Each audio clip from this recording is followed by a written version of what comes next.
You're listening to Short Inspirations from Ralph. Why is there so much pain and suffering in the world? Part 5. So the big question is this. You could say it's the elephant in the room. Why doesn't God do something? You see, the vast majority of the 8 billion people in the world know that evil exists, therefore good does.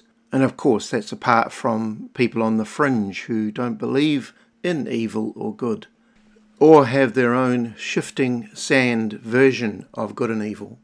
And when Paul wrote his excellent letter to the Romans, you see in verse 12 of chapter 5 this: when Adam sinned, the entire world was affected.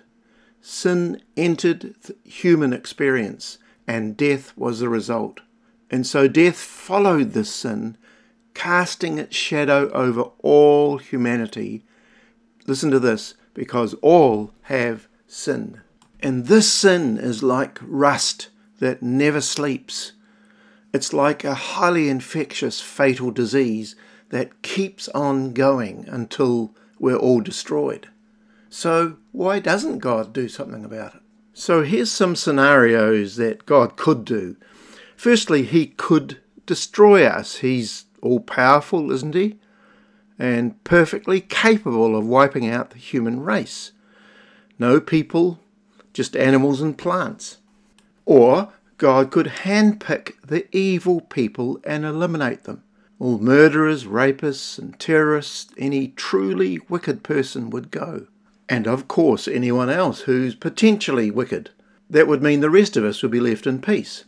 Here's another one. God could step in and override every evil act. When someone shoots another person, the guy who gets shot just gets up, grins and goes on with life like a character in a cartoon.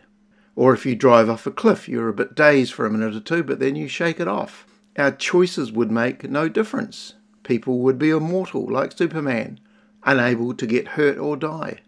God could choose to stay out of things and let us fend for ourselves. He could go off to another world or galaxy somewhere, disconnected and uninterested.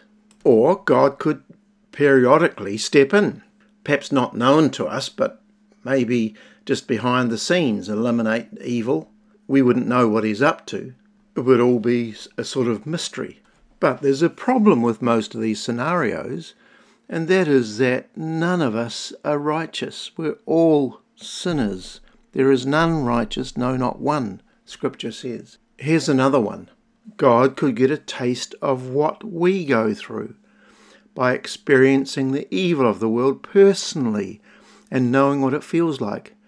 We would then be able to see exactly how God would respond to the everyday frustrations and disappointments in facing evil and suffering firsthand. Now, get this. This is what he did through the person of Jesus Christ.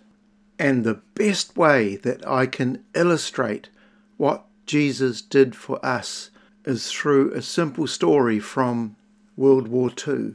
And it goes like this. The guards at a Japanese prisoner of war camp would take the English soldiers out into the fields to do hard manual labour. At the end of one particular day, the guards lined up the English prisoners and counted the tools. They found that one shovel was missing, and a guard called out, "Who stole the shovel?" No one responded, so the Japanese guard cocked his rifle and said, "All die, all will die." Suddenly, one Scottish soldier stepped forward and said, "I stole the shovel." Instantly he was shot dead. His comrades gathered up his body and the remaining tools and went back to the prisoner of war compound. But back in the prison camp, the Japanese guards counted the tools again. They found that no shovel was missing. This Scottish soldier had sacrificed his life that his friends might live. And so we see that 2,000 years ago, God became man. His name was Jesus Christ. He lived a perfect life, never did anything wrong, did not deserve to die. He stepped forward like the soldier and said, I will take the sins. I will take everything that these ones have been accused of, and I will sacrifice my life for them. And that's exactly what Jesus did for us. Paul sums it up again in Romans 5:15, and he says, now there is no comparison between Adam's transgression and the gracious gift that we experience, for the magnitude of the gift far outweighs the crime. It's true that many died because of one man's transgression, but how much greater will God's grace and his gracious gift of acceptance overflow to many because of what one man, Jesus the Messiah, did for us. Wow. God bless you.